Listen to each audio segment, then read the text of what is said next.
Hey guys, tonight we slip quietly into the candlelit world of 18th century American courtship, a world where every glance, every cough, and every rustle of skirts carries meaning, and you probably won't survive the awkward pauses that follow polite introductions. You trudge down narrow dirt roads, the smell of fresh-cut hay mingling with horse dung, while the distant clatter of wooden carts marks your path. You hear the occasional shout of children echoing off the timber-framed houses, and you realize that public space is as much a stage as any parlor. So before you get comfortable, take a moment to like the video and subscribe, but only if you genuinely enjoy what I do here. And while you're at it, drop your location and local time in the comments. I want to know where you're drifting from as we step into this world together. You step into a modest parlor, floorboards creaking beneath your weight, the smell of tallow candles mixing with the faint scent of lavender sachets tucked into drawers. The furniture is sparse but deliberate, a high-backed chair here, a small wooden table there, and the occasional gilt frame hinting at pride in family lineage. You can almost hear the rustle of silk petticoats and the polite shuffle of shoes across polished wood. Courting in these spaces is a performance of subtlety. One raised eyebrow, one lingering pause by the window, and you send a message as loud as any proclamation from the town bell. Historians still argue whether such gestures were truly rooted in personal affection or dictated by rigid social codes, but watching them now, you sense both intent and theatre. The young women sit with hands folded neatly in their laps, eyes darting toward the doorway every time it opens. You notice the faint blush creeping across cheeks, the nervous twitch of fingers playing with embroidery threads. Gifts, too, are a language. A ribbon tied just so, a hand-painted snuff box, even a carefully folded handkerchief, all speak volumes. Fringe accounts suggest that some suitors would hide small poems in the folds of laundry or bake tiny messages into pies, which seems adorable until you imagine explaining a flower-covered love note to Aunt Martha. Outside, the sounds of the village persist. A dog barking at a passing cart, the metallic clang of blacksmith hammers, the soft rustle of trees in the evening breeze. You trudge past neighbors, exchanging polite nods while trying to gauge who is courting whom, because in this tight-knit community, privacy is more illusion than reality. Every footstep carries a subtle weight, every gesture is recorded in the communal memory. You probably wouldn't survive the gossip if you misstepped, but tonight you're just a quiet observer. The air in the parlor is thick with anticipation. You feel the gentle tug of nerves, the silent symphony of expectations. This is a world where a single glance could initiate a courtship, yet a misplaced wink might end it. The delicate balance of showing interest without overstepping is like walking a tightrope in slippers. You inhale the scent of polished wood, candle smoke, and the faintest hint of rosewater, imagining the centuries-old rituals that shaped love into this intricate dance. And as you settle into the rhythm, you realize that the stories of ribbons, letters, and whispers are not just quaint oddities. They are the lifeblood of 18th century romance, alive in every nervous smile and careful bow of the head. Now, dim the lights, maybe turn on a fan for that soft background hum, and let's ease into tonight's journey together. You trudge further down the uneven dirt road, the evening chill brushing against your skin, and notice how the simplest act of walking could transform into a subtle courtship ritual. In 18th century America, a stroll through the village or along a country lane wasn't just exercise, it was an opportunity to be seen, to converse quietly, and to gauge interest without uttering a single scandalous word. Horse-drawn carts clatter past, kicking up dust that settles into your hair and the folds of your coat, reminding you that the world outside is as alive as the careful parlor gatherings inside. You probably wouldn't survive this world if you thought anonymity was possible. Everyone is watching, cataloguing glances, noting who lingers too long at the market stand, who carries themselves with a hint of pride or hesitation. You pass a wooden fence bordering a modest garden, the scent of herbs mingling with the faint aroma of smoke from nearby chimneys. Young women sometimes walked with a purpose, retrieving water, gathering herbs, but always with awareness that each encounter on the path could be observed by a potential suitor. You notice a young man tip his hat in passing, careful not to linger, careful not to startle. Historians still argue whether these walks were primarily social or purely performative, but standing there, watching, you can see both elements intertwining in every step. Fringe accounts even suggest that some suitors carried small, concealed gifts, a ribbon, a carved token, or a pressed flower, hoping for a fleeting moment of private exchange. The village square opens ahead, lanterns casting pools of soft light on cobblestones. You catch fragments of conversation, polite inquiries about family, farm, or weather. The act of walking, when done in pairs or groups, transforms into an intricate dance of positioning, a subtle brush of elbows, a timed pause to let the other fall behind or catch up, a carefully measured laugh to signal interest without appearing too forward. You notice a young couple mirroring each other's pace, their heads tilting toward one another, yet careful not to speak too loudly. It's almost hypnotic how every movement carries meaning. You might smirk at the thought of these elaborate games, but remember, misread a step, and the entire community might misinterpret your intentions. Along the path, a dog barks, sending pigeons fluttering from the rooftops. You smell fresh baked bread wafting from the nearby bakery, mingling with the tang of manure and the crisp evening air. The sensory overload is oddly soothing, like the background track to a subtle drama unfolding with every footstep. You catch a glimpse of a young woman adjusting her bonnet, fingers trembling slightly, and you realize that even the smallest details, how she ties her ribbons, how her shoes scrape the ground, are all signals, whispers of courtship that only the attentive notice. Fringe stories hint that suitors sometimes memorized every pattern of lace or stitching, a curious form of devotion bordering on obsessive. By the time you reach the edge of the village, where the road meets a small wooden bridge over a trickling creek, you feel the rhythm of courtship in every movement, every glance, every shared silence. It's not grand gestures or extravagant words that define these walks, but the careful choreography of presence, awareness, and subtle interaction. You might think you're just wandering, but in this world, each footstep is a sentence in a conversation written in body language, scent, and timing. The creek gurgles softly, the lanterns flicker, and you realize that the simplest act, walking together, can carry more meaning than 1,000 carefully penned letters. You step into the parlor once more, this time feeling the familiar creak of floorboards underfoot, and notice how introductions themselves are a delicate ritual. In 18th century America, a parlor wasn't just a room, it was a stage. The polished wood gleamed under tallow candlelight, and the scent of beeswax mingled with faint traces of lavender sachets tucked in drawers or pinned to gowns. Curtains were drawn just enough to provide a hint of privacy, yet thin enough to allow neighbors or passing visitors to glance inside, ensuring that propriety remained intact. You probably won't survive the scrutiny if you forget that every posture, every cough, every lowered gaze is under silent evaluation. A young woman sits in a high-backed chair, hands folded neatly in her lap, her eyes darting toward the doorway with the soft anxiety of someone expecting a visitor whose presence may change her evening, or perhaps her entire future. The suitor steps in, hat in hand, his boots slightly dusty from the road. He offers a polite bow, his gaze flicking toward her mother or aunt, who are carefully cataloguing his manners, the neatness of his coat, the cleanliness of his fingernails.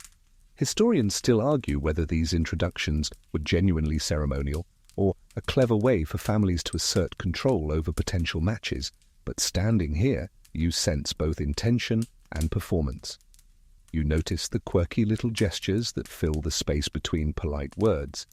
A fan is fanned just so, a handkerchief adjusted to hide a blush, a ribbon toyed with nervously in the lap. Fringe accounts suggest some young men would even attempt to appear nonchalant by tripping over a rug or pretending to adjust a chair, all in hopes of eliciting a laugh or a spark of sympathy. You can't help but chuckle silently at the idea. Imagine the sweat, the careful calculation, the rehearsed spontaneity, while wondering if anyone ever truly appeared effortless in these encounters. The sound of candle wicks crackling punctuates the soft hum of polite conversation. You hear the faint tapping of fingers against the polished table, a silent drumbeat marking the rhythm of interaction. Words are chosen carefully. Inquiries about family health, the weather, or the local harvest, safe topics yet loaded with potential subtext. You catch a glimpse of a young man subtly offering a small token, perhaps a pressed flower or a carved wooden charm. Historians still argue whether these were mere gestures of decorum or genuine declarations of affection. But you can feel the tension vibrating in the room like an invisible thread. Outside, the sounds of the village night continue. A dog barks somewhere distant, a cart's wheel clunks over cobblestones, and the occasional hoot of an owl adds a gentle punctuation to the evening. The juxtaposition of the quiet, deliberate parlour and the lively, unpredictable world outside is mesmerizing. You realize that introductions in the parlour were not merely about meeting someone, they were about signalling intent, demonstrating manners, and navigating the intricate web of familial and social expectations. One wrong glance, one poorly timed smile, and the delicate balance could tilt in an instant. And yet there is a subtle beauty in this cautious dance. You smell the faintest hint of rose water on her cuffs, notice the glint of candlelight off his buckle, and feel the quiet electricity of anticipation in the air. The parlour becomes a theatre of gestures, whispers, and fleeting connections, where the act of meeting someone is layered with meaning, intention, and just a touch of nervous humour. You settle into the rhythm, knowing that this is only the beginning, and that each carefully orchestrated introduction carries the promise and peril of a budding courtship. You follow the gentle glow of lantern light down the narrow hallway, the wood beneath your feet slightly warped from years of use, and notice how even the architecture itself participates in courtship. In 18th century America, homes were built not only for shelter, but as stages for social theatre. Doorways, framed glances, staircases provided a moment to pause and observe, and even the placement of a chair could dictate who lingered where, and for how long. You probably won't survive this subtle choreography if you underestimate the power of a threshold. Step wrong, and gossip spreads faster than the smell of burning candle tallow. In the sitting room, a young man sits opposite a young woman, their hands never quite touching. Yet each slight movement carries meaning. You notice her fingers adjusting the folds of her gown, the faint tilt of her head as she listens, the careful spacing between each blink. He shifts slightly in his chair, adjusting his waistcoat and glancing toward the window, as if the evening breeze might provide him with courage. Historians still argue whether these calculated pauses were instinctive or strictly taught by parental example. But here, in this quiet tableau, you can see that preparation meets nervous anticipation. A quirky detail catches your eye, a small, elaborately carved wooden bird perched on the mantel. Some claim suitors would hide tiny messages in objects like this, slipping notes folded into the bird's cavity for the intended lady to discover later. Fringe tales suggest that clever hands once used the bird to carry a miniature poem written on a sliver of birch bark, only to be discovered days later under a blanket of dust. You imagine the surprise, the delight, and perhaps the minor panic if Aunt Mildred found it first. The soft crackle of a fire accompanies the subtle whisper of conversation. You hear the measured cadence of polite inquiries about the family's harvest, livestock, and local news. Each answer is weighted, each gesture measured. This is no casual chit-chat. A sneeze is excused thrice over, a cough politely ignored, each movement carefully noted by watchful eyes. Outside, crickets chirp, a horse shifts its hooves in the yard, and somewhere a distant bell tolls. These background sounds become the ambient soundtrack to a ritual older than any of the faces in the room. You observe the subtle power dynamics at play.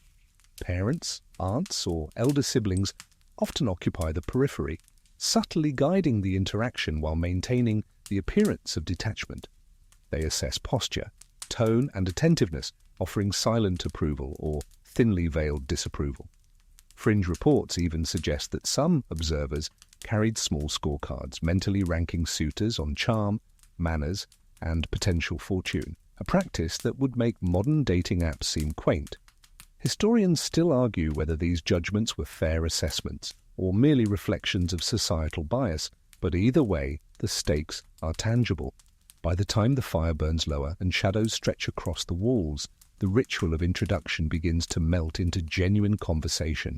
Eyes meet with fleeting honesty, smiles soften, and the weight of social expectation eases just slightly. The air is thick with both formality and budding intimacy. You notice the faint scent of beeswax and rosewater blending with the evening air, creating an atmosphere simultaneously tense and comforting.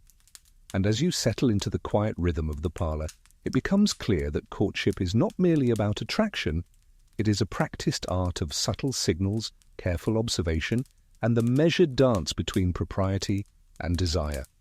You step outside the parlor and feel the cool evening air brushing against your cheeks, carrying with it the earthy scent of freshly turned soil from nearby gardens, and the distant hum of livestock settling down for the night. Courtship in 18th century America didn't pause at the threshold of the home. In fact, some of its most telling moments happened outside, under lantern light or the pale glow of the moon. You probably wouldn't survive if you assumed the public spaces were free from scrutiny. Neighbors, cousins, even passing strangers all acted as unwitting witnesses, cataloguing your gestures for future gossip. The path leads you past a small well, where young women often gathered water in earthen jugs. You notice one adjusting her apron while casting a fleeting glance toward the edge of the road, as if anticipating a suitor's appearance.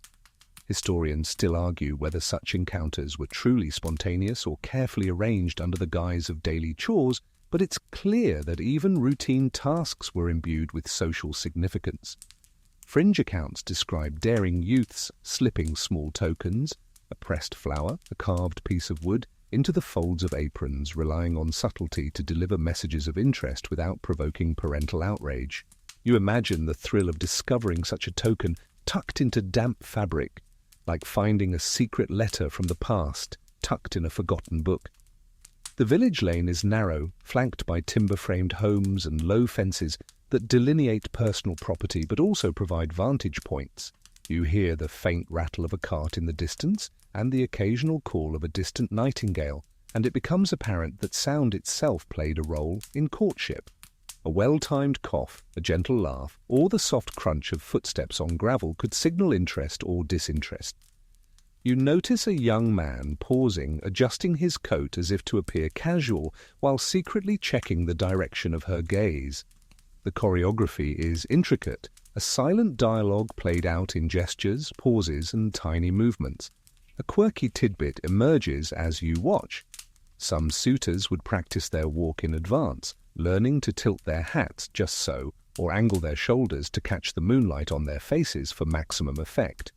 Fringe diaries even mention certain gentlemen timing their arrivals to coincide with the precise moment a woman passed by the well or the garden gate, all in the name of serendipitous encounters.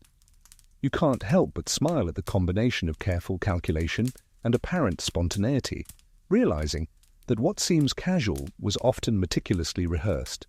The path winds toward the village green, an open space where dances, meetings, and public gatherings took place.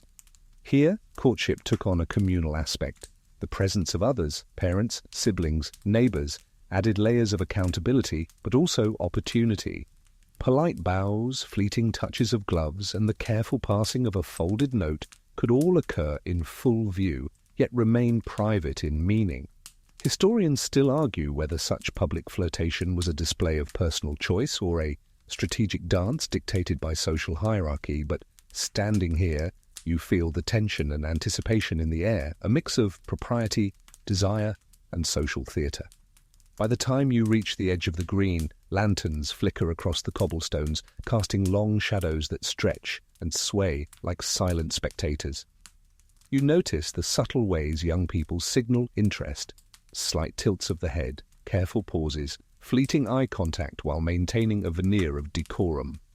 Even the faint scent of rosewater, mingled with the earthy aroma of the village, seems to participate in the ritual, lending a sensory layer to each encounter. And as you step lightly on the warm path, you understand that every movement, every glance, every quiet gesture is part of a delicate choreography that defines courtship in this era, a dance as precise as it is fleeting. You follow the faint trail of smoke rising from kitchen chimneys, winding toward the modest homes lining the main street, and realize that even mealtimes carried the potential for subtle courtship. In 18th century America, food was never just sustenance. It was a medium through which social connections were demonstrated, intentions were signaled, and alliances were quietly tested. You probably won't survive the scrutiny if you assume that the act of sharing bread is merely functional. In this world, who poured the cider, who cut the loaf first, and how one offered a morsel could reveal far more than 1,000 words. Inside a small, low-ceilinged home, the warm glow of the hearth illuminates a table set with earthenware plates and polished pewter cups. The young woman arranges slices of cheese, careful to present them neatly, while the young man adjusts the chairs, ensuring everyone has equal access. A subtle gesture of attentiveness that, though polite, might signal personal interest. Historians still argue whether domestic etiquette naturally emerged from necessity or was consciously used as a courtship tool, but observing these small acts you can see both elements entwined. Fringe accounts suggest some households even maintained secret portions of food, a preferred slice of bread, or a specially prepared pie, intended to reward the favoured guest without overtly breaching decorum. You imagine the delight and nervous anticipation of discovering such a hidden gesture, the way it might silently declare, "I notice you." The clink of utensils and the low murmur of conversation create a rhythm, a musical backdrop to the dance of courtship.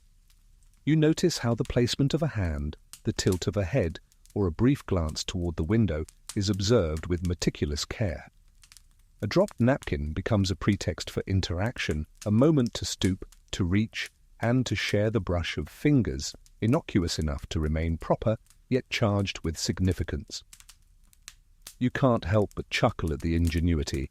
Modern dating apps feel a little lazy in comparison. Outside, the night deepens. Lanterns sway in gentle breezes, casting patterned shadows across cobblestones. Somewhere, a dog scratches at a door, and you hear the faint creak of a cart settling on its axle. Inside, conversation flows like warm cider, inquiries about crops, musings on the unpredictable weather, and gentle teasing that skirts the line between playful banter and genuine affection. Historians still argue whether these verbal exchanges were spontaneous or guided by social scripts, yet the careful cadence of questions and responses is unmistakable. A quirky observation catches your attention. Some suitors carried small containers of spices, cinnamon, nutmeg, or clove, not just for cooking, but as symbolic gifts. Offering a pinch of spice could signal refinement, wealth, or an understanding of proper household management. Fringe stories tell of young men learning to grind and measure these spices just so, ensuring the gesture appeared effortless and thoughtful. You can almost see the tiny beads of sweat forming on palms as each gesture is executed with the precision of a practiced performance, a silent rehearsal of manners and intention. As the meal winds down, plates are cleared, embers in the hearth glow softly, and the subtle energy between participants lingers in the room like the aroma of roasted vegetables and baking bread. The act of sharing sustenance, once mundane, reveals layers of meaning, attentiveness, care, and the quiet art of signaling interest while maintaining propriety. You breathe in the comforting blend of smoke, spice, and anticipation, realizing that every gesture, no matter how small, carries weight in this delicate dance of courtship, a dance as intimate as it is meticulously choreographed. You step onto the village green once again, this time drawn to the faint music of fiddles and the rhythmic tap of wooden shoes against the cobblestones. Public dances were a cornerstone of 18th century American courtship, a place where social rules intertwined with the thrill of proximity. You probably won't survive if you assume that these gatherings were casual. Every step, every bow, every sideways glance was carefully measured against a backdrop of propriety. The green becomes a stage and every dancer an actor in a performance older than the village itself. Lanterns hang from low posts, their soft light painting long shadows across the dancers' faces. You notice a young man offering his hand, not too eager, but just enough to invite participation, while his partner hesitates, gauging the appropriateness of the gesture. Historians still argue whether these dances were truly opportunities for courtship or primarily communal entertainment, but standing here you see the dual purpose unfold naturally.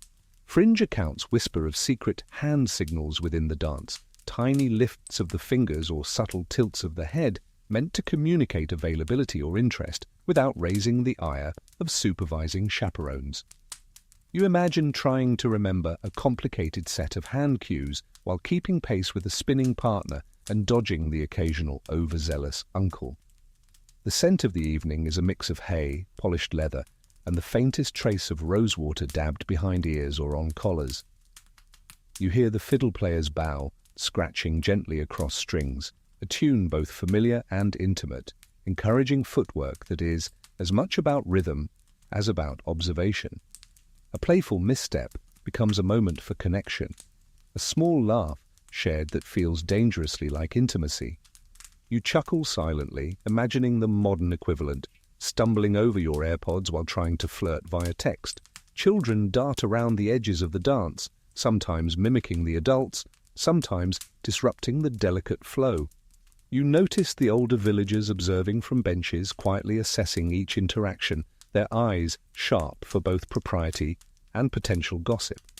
A young woman adjusts her ribbon nervously, a small gesture that speaks volumes, while a man tucks a stray lock of hair behind her ear with the utmost discretion.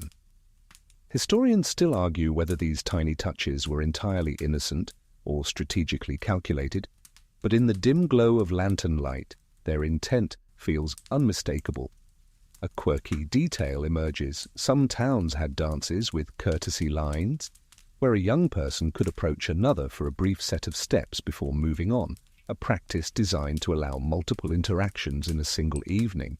Fringe diaries mention clever youths who timed their turns to maximize conversation, offering brief comments on the weather, the quality of the music, or the softness of a partner's gloves, all while keeping within the bounds of social expectation. You can't help but smile at the ingenuity, thinking that even centuries ago humans were master strategists in the game of attraction. As the evening deepens and the music slows to softer strains, the dance becomes less about performance and more about subtle connection. You notice the ease with which some pairs move, their laughter quieter, their glances longer. Even the air seems to thrum with anticipation, a tangible thread binding observation, desire, and propriety. The green is no longer just a patch of grass. It is a theatre of courtship, where every bow, every step, every whispered comment contributes to a carefully woven social tapestry. And as you take it all in, the rhythm of the dance begins to sync with your own heartbeat, pulling you into the centuries-old choreography of flirtation, expectation, and fleeting intimacy. You wander along the edge of the village green, drawn by the soft glow of candlelight spilling from windows, and notice that the night has its own courtship rituals separate from dances or dinners. In 18th century America, even a simple evening stroll could carry significant social weight. You probably won't survive if you assume that walking beside someone is casual. Each step, each pause, even the placement of your hands, speaks volumes. Courting couples had to navigate not only propriety, but the watchful eyes of neighbors and passing acquaintances, all while pretending the interaction is entirely innocent. A gentle breeze stirs the scent of lavender and hearth smoke, mingling with the faint aroma of damp earth from the nearby fields. You spot a young woman balancing a small lantern as she walks, the flame flickering in time with her heartbeat. Historians still argue whether evening promenades were genuine opportunities for private conversation or carefully supervised events disguised as leisure, but it's clear that the moments shared under the night sky were precious and rare. Fringe accounts suggest that some couples used the cover of shadows to exchange tiny tokens.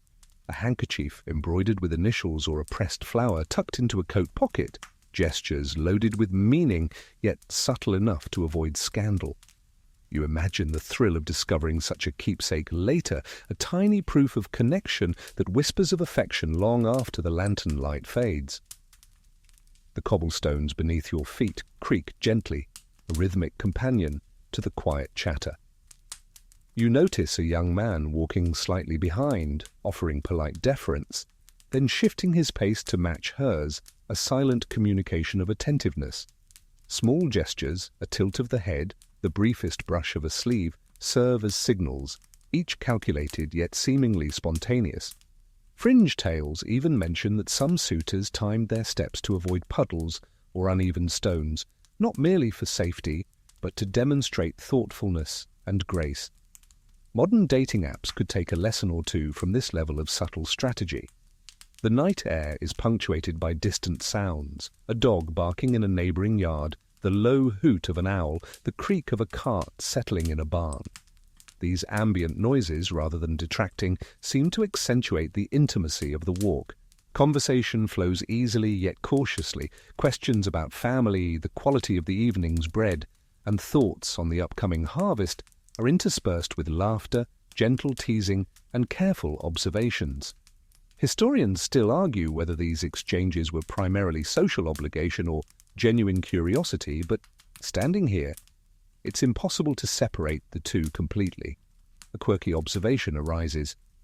Some couples used walking sticks or parasols as tools in courtship, subtly passing notes within the folds of fabric or carving initials into the handles. Fringe diaries describe daring youths who would leave these items along the path for their intended to find later, a silent game of patience and attention. You can almost picture the surprise and delight upon discovering a carved heart in a forgotten crook of wood, a tangible memory of fleeting connection. By the time you reach the edge of a small bridge over a gently murmuring stream, the night feels intimate, hushed, and full of potential. The flickering reflections of lantern light dance upon the water, echoing the subtle play of glances and gestures between the pair. Courtship in this era, you realize, is a layered practice. It is both about careful performance and quiet sincerity, public propriety and private affection. Each step, each pause, each shared smile carries a world of meaning, leaving you mesmerized by the delicate art of connecting hearts under the watchful eyes of stars and neighbors alike. You find yourself approaching the edge of the village square, where the tavern's warm glow spills onto the cobblestones, carrying the mingling scents of roasting meat, spilled ale, and beeswax candles. In 18th century America, taverns were more than places to quench thirst. They were hubs of social exchange, opportunities for subtle courtship, and occasional mischief. You probably won't survive if you think they were chaotic or unstructured. Every seating choice, every exchanged toast, and every careful word spoken carried an unspoken code. Inside, the low hum of conversation fills the smoky air. A young man slides a mug of cider toward a companion with a polite nod, while she delicately sips, maintaining decorum yet sending tiny signals of receptiveness. Historians still argue whether tavern visits were predominantly male social spheres, or if women's presence was more significant than records suggest, but standing here, the interplay is tangible. Fringe anecdotes describe couples using the shadows of corners or the angles of benches to exchange glances or secret notes, a delicate game of concealment beneath the veneer of civility. You imagine spotting a folded slip tucked under a plate or a small token concealed in the pocket of a coat, thrilling in its secrecy and simplicity. The tavern smells of smoked meat and warming spices, and the flicker of candlelight casts playful shadows across faces. You notice how gestures are performed with care, a careful brush of fingers, a shared laugh at a witty observation, the subtle lift of a hand to adjust a ribbon. Every movement is a message, and even a spilled ale can be an opportunity for connection if handled with tact. Fringe stories suggest that some young men would intentionally fumble minor tasks, tipping mugs or knocking over salt, to create moments of interaction, the embarrassment softened by laughter and mutual acknowledgement. Modern dating apps really can't compete with this level of improvisational charm. Beyond the playful glances and intentional fumbles, conversation often revolved around everyday matters, the price of grain, the quality of livestock, upcoming fairs, or sermons. Yet underneath this mundane dialogue ran a subtle current of personal interest. Historians still argue whether the primary intent was practical information exchange or the pursuit of romantic connection, but you can see how both aspects coexist naturally. Each question, each observation, each polite jest serves multiple purposes, a layering of utility and intimacy that requires careful attention to nuance. A quirky detail emerges in the corner. Some suitors would practice small magic tricks or tell brief, humorous stories to impress their companions, a skill as much about showcasing wit as about demonstrating social versatility. Fringe diaries recount instances of young women responding with equal cleverness, offering puns, riddles, or playful challenges, creating a courtship dialogue that was as intellectual as it was sensory. You picture the delight in matching cleverness with charm, a dance of minds as subtle and layered as the dance of hands and glances outside the tavern walls. By the time you leave the tavern, the cool night air feels sharper, the stars clearer above, and you realize that even casual social spaces were battlegrounds of etiquette, intelligence, and subtle flirtation. Every gesture, every word, every glance mattered. Courtship here was never accidental, and yet the spontaneous laughter and fleeting connections made it feel effortless. The combination of structure, creativity, and social awareness weaves an intricate tapestry that defines the art of connection in this era, leaving you mesmerized by how human ingenuity shapes even the simplest moments of shared presence. You stroll past the flickering lamplight of the printing press, where the rhythmic thump of wooden blocks presses letters into paper, and you realize that even news and literature played a quiet role in courtship. In 18th century America, pamphlets, broadsides, and even gossip sheets were more than information. They were subtle instruments for signaling knowledge, wit, and social awareness. You probably won't survive if you assume that reading was a solitary activity. Sharing or quoting the right passage could serve as a carefully coded compliment or conversation starter. The scent of ink and pressed paper is sharp, mingling with the earthy aroma of timber and dust. You notice a young man offering a carefully chosen pamphlet to a young woman, a demonstration of attentiveness to her interests and intellect. Historians still argue whether this exchange was primarily about literacy and status, or if it was consciously used as a romantic overture, but the subtlety is unmistakable. Fringe accounts mention notes tucked between pages, lines underlined or marginalia scribbled in a careful hand, to hint at admiration or shared humor. You can almost imagine the flutter in her chest as she discovers a playful pun or a teasing observation hidden in the print. The press's workmen clatter and scrape, their motions steady and deliberate, almost hypnotic in the dim candlelight. You notice how small gestures accompany the sharing of words, a gentle brush of a finger against a page, a lowered gaze to invite attention, or a quiet laugh at a clever metaphor. Fringe tales even tell of suitors memorizing passages to recite later, creating opportunities to impress without appearing rehearsed, a form of intellectual courtship as intricate as any dance or dinner. You chuckle at the idea. Who needs a pickup line when you can quote the latest satire in perfect timing? Beyond the mechanics of printing, conversation often turns to current events, debates over colonial policies, news from neighboring towns, or reflections on local sermons. Historians still argue whether these discussions were truly participatory or largely performative, but they served as a platform for demonstrating knowledge, empathy, and social awareness, all traits valued in a potential partner. A carefully framed opinion or a witty remark could signal intellect and moral sensibility simultaneously. A quirky detail catches your attention. Some young women carried small scrapbooks or bound notebooks into which they pasted broadsides or copied passages they found intriguing. Fringe accounts describe occasions where a young man would contribute a short verse or commentary, a subtle gesture of mutual respect and admiration. You imagine the thrill of collaboration in a time before social media, where even ink and paper could become instruments of connection. As you step away from the press, the night air feels alive with possibility. You recognize that in this era, courtship extended beyond physical proximity. It encompassed intellect, observation, and the playful exchange of ideas. Each pamphlet, each note, each conversation carries multiple layers of meaning, a delicate interplay of public decorum and private intent. Even in the hum of printing machines and the scent of ink, you see the intricate choreography of 18th century connection, leaving you marveling at the creativity and subtlety that defined how people reached across tables, pages, and time to connect with one another. You wander toward the edge of the town common, where the weekly market buzzes with the low hum of barter and exchange. In 18th century America, marketplaces were more than centers of commerce. They were bustling social arenas where courtship played out in the midst of apples, wool, and the occasional wayward chicken. You probably won't survive if you think these were casual errands. Each interaction, from handing over coin to complimenting a bundle of herbs, could carry layers of subtle intent. The smell of fresh bread mingles with the tang of cured meats and the faintly acrid scent of pitch from barrels stacked along the stalls. You notice a young man leaning slightly closer as he inspects a basket of apples alongside a young woman, his posture careful yet suggestive of interest.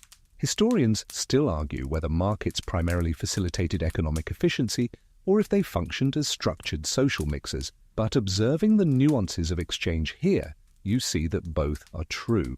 Fringe anecdotes tell of merchants signaling potential matches by offering a free sample, not merely to entice a purchase but to invite conversation, a gesture that today might be dismissed as charmingly quaint or ingeniously strategic.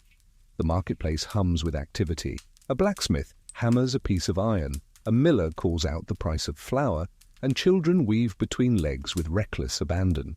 You watch as subtle glances and deliberate smiles travel between stall and stall, often disguised as mundane acknowledgement. A young woman brushes flour from her apron, perhaps an unconscious signal to her admirer, and he responds with a polite remark about the quality of her purchase, a seemingly trivial interaction imbued with meaning. Fringe diaries mention that some couples used these public settings to communicate via coded gestures, the placement of a coin, the selection of a particular fruit, or the careful timing of leaving one stall for another, all subtle moves in a carefully orchestrated dance.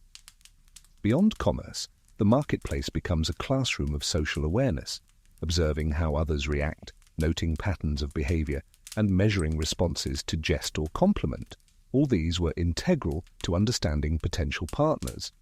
Historians still argue whether these subtle performances were deliberate strategy or instinctual social navigation, but in practice, the effect is the same.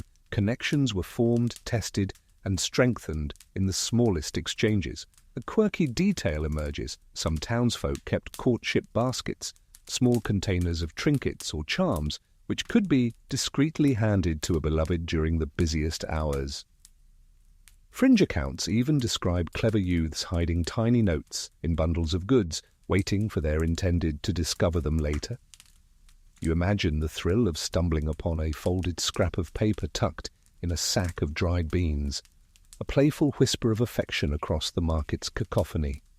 As you walk past the last row of stalls, the sun sinking low behind timbered roofs, you realize that in the marketplace, as in dances and taverns, courtship is a delicate balance of observation, strategy, and genuine interest. Every nod, every gesture, every choice of fruit or coin becomes a thread in a tapestry of connection. Even in the mundane bustle of trade, the art of human interaction reveals itself, leaving you with a quiet appreciation for the subtle choreography that guided hearts across counters, stalls, and time. You drift toward the edge of the riverbank, where wooden docks stretch like fingers into the dark, reflective water, and you notice that travel, even by boat, carried its own courtship rituals.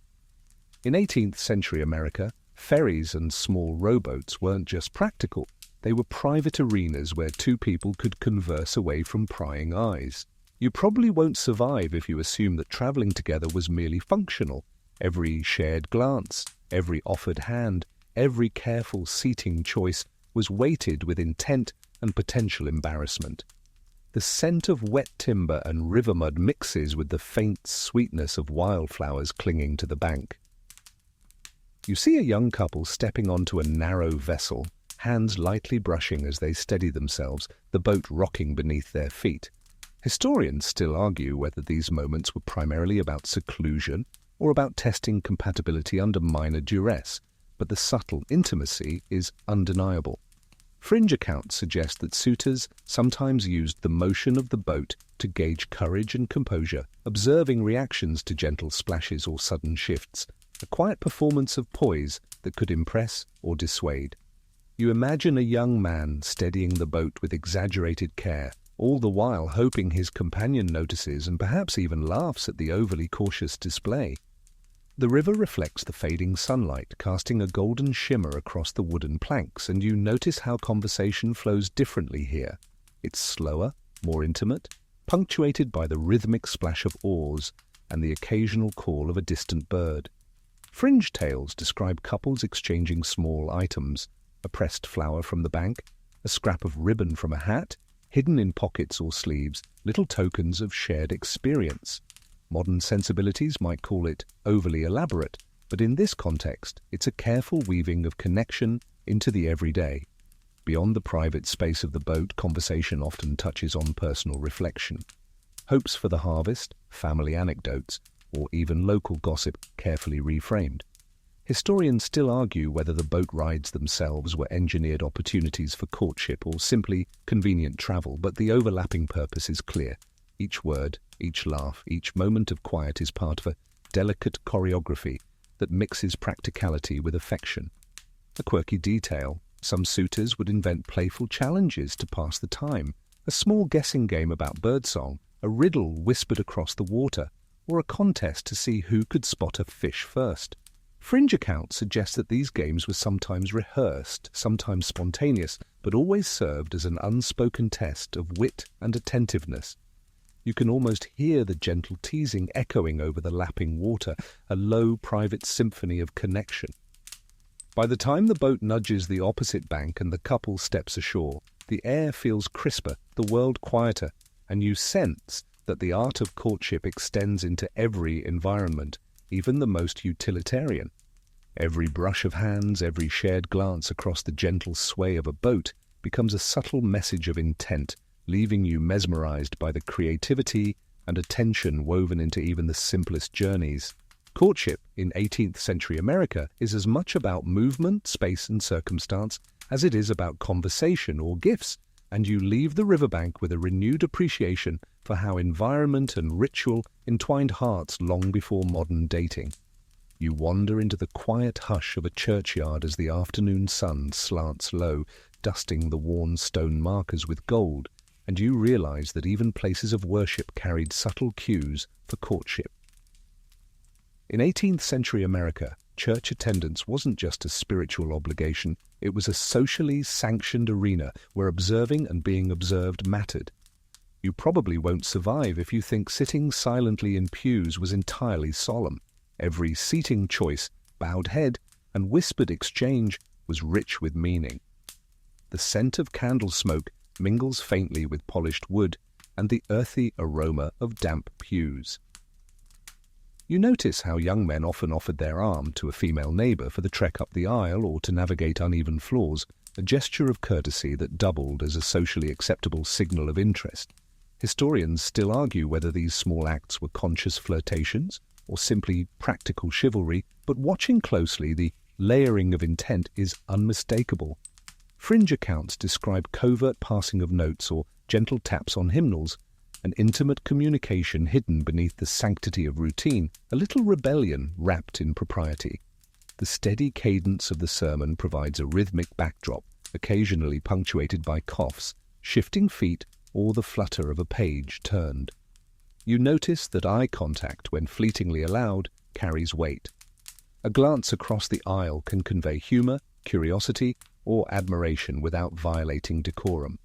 Fringe diaries recount young women using subtle adjustments, a tilt of the head, a careful repositioning of a hand, to signal availability, while young men matched these gestures with careful mimicry or attentive listening. Modern social dynamics might call it awkward, but here it's practiced and precise, a slow, deliberate dance of observation and signaling. Beyond the gestures and glances, the church provides context for shared values. Conversations before and after services often revolve around moral reflection, family matters, or local events. Historians still argue whether moral alignment was a true prerequisite for courtship, or simply a convenient framing, but it undeniably served as a public test of character.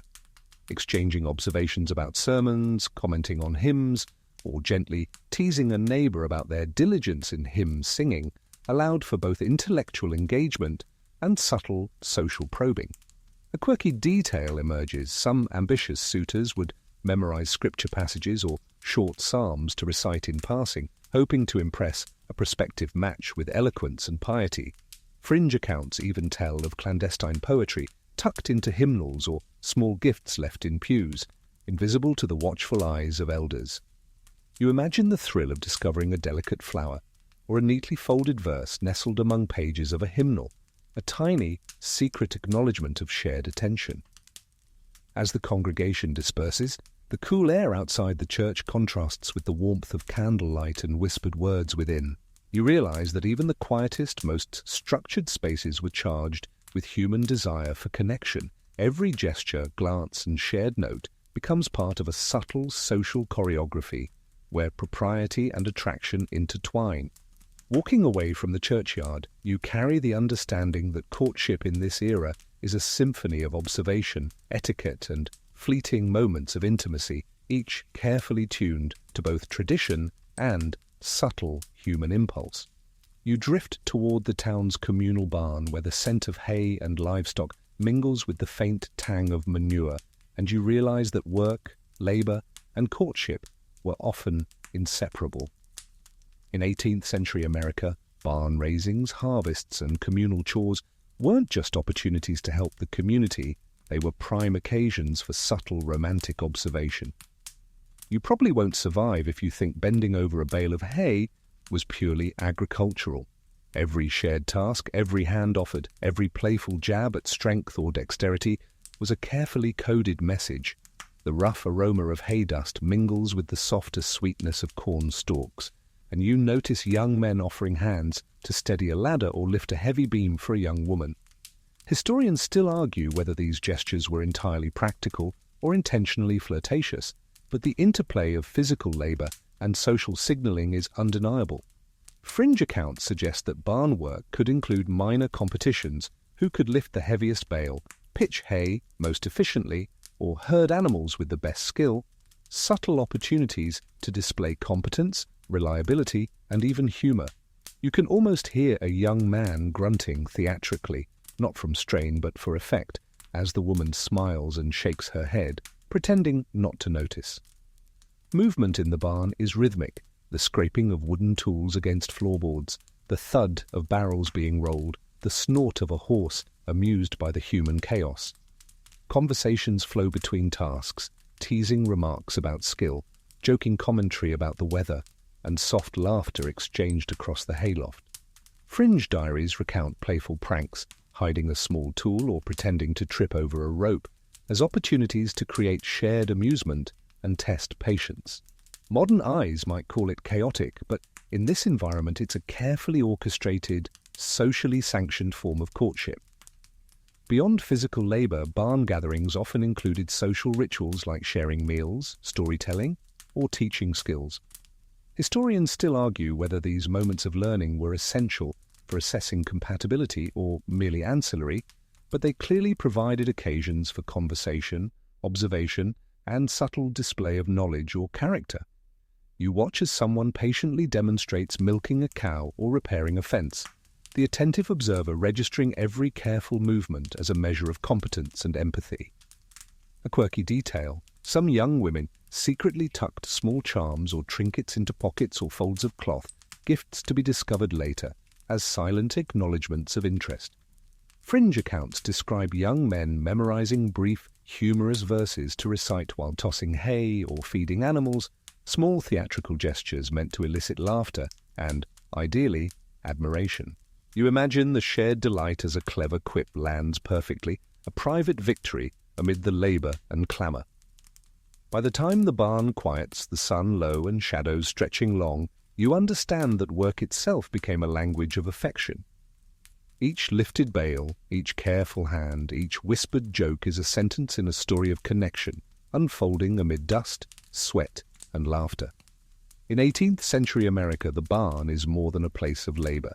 It's a stage for courtship where effort, humor, and subtle attention intersect, leaving you quietly amazed at how even the most mundane tasks were imbued with the delicate choreography of human desire. You find yourself at the edge of the village green, where the weekly dances are just beginning to stir the evening air with music, and you notice how rhythm and movement become secret languages of courtship. In 18th century America, community dances weren't merely entertainment. They were carefully structured social opportunities where every step, turn, and bow conveyed subtle intentions. You probably won't survive if you think dancing was all about fun. In reality, it was a choreography of observation, signaling, and social testing. The scent of polished wood mingles with the faint aroma of freshly brewed cider from nearby stalls, while the soft thump of drum beats and the twang of fiddles fill the air. You see couples pairing off, hands brushing ever so lightly as they circle in patterned reels and minuets. Historians still argue whether the formal structure of dances constrained genuine interaction or provided a safe framework for romantic exploration, but watching closely, the encoded messages are clear. Fringe diaries recount young men exaggerating a dip or spin to impress, while young women used subtle cues, a tilt of the head, a carefully timed laugh, to convey interest or playfulness. The dance floor moves like a living mosaic, couples weaving in and out, occasionally colliding, always observing. Conversations are minimal, but glances, nods, and whispered comments serve as dialogue, a silent negotiation of attention. Fringe anecdotes describe calling cards of sorts, a handkerchief casually dropped, a practiced curtsy, or a deliberately misstepped foot, all coded gestures meant to catch notice without breaking social norms. You imagine the thrill of realizing someone has noticed your subtle signal across the floor, a private acknowledgement in plain sight. Beyond the dance, the surrounding green provides opportunities for quieter exchanges. Couples walk along the edges, brushing past lanterns and shrubs, discussing topics as varied as the harvest, family news, or the latest local gossip.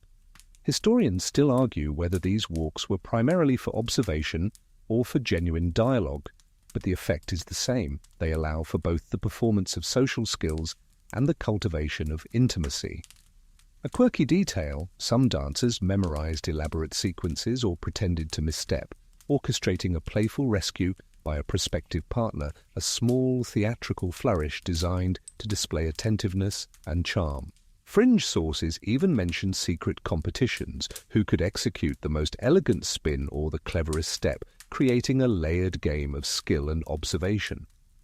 By the end of the evening, the green quiets as lanterns dim and the last fiddle notes echo into the twilight. You realize that dancing in 18th century America is more than a pastime. It's an intricate system of gestures, displays, and subtle performances. Every turn, bow, and shared step is a line in a silent dialogue, a carefully constructed dance of human connection. You step back from the green with a newfound appreciation for how even structured movement and music were woven seamlessly into the art of courtship. You wander down a narrow, lantern-lit lane as evening thickens into a velvet darkness, and you notice how letter writing becomes an invisible extension of courtship. In 18th century America, written correspondence wasn't just a convenience. It was a delicate art form where words, punctuation, and even the choice of paper spoke volumes. You probably won't survive if you assume that sending a note was purely functional. Every carefully chosen phrase, every loop of a signature, every fold and seal carried intention, subtlety, and sometimes mischief. The smell of ink, faint but sharp, lingers in the air, mingling with the earthy aroma of damp cobblestones and nearby hearths. You imagine a young suitor crouched by candlelight, quill in hand, weighing each word, each comma, perhaps crossing out phrases a dozen times before settling on the perfect expression.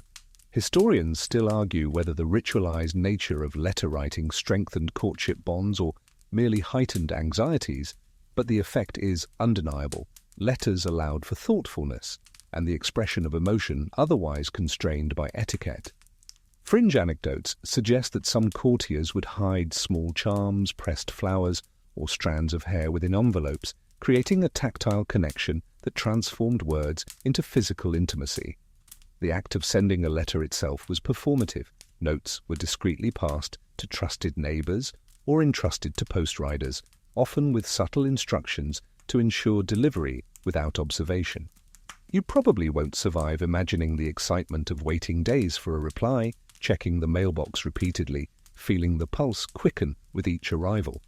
Fringe diaries recount ingenious tricks to signal authorship or intention, a tilted signature, a particular fold, or even the use of scented oils applied with a fingertip. Modern eyes might call it obsessive, but here it's considered thoughtful, even romantic.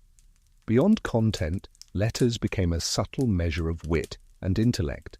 Historians still argue whether the style of handwriting, the cleverness of phrasing, or the literary references included in correspondence were as important as the sentiment itself, but the evidence is in the surviving letters.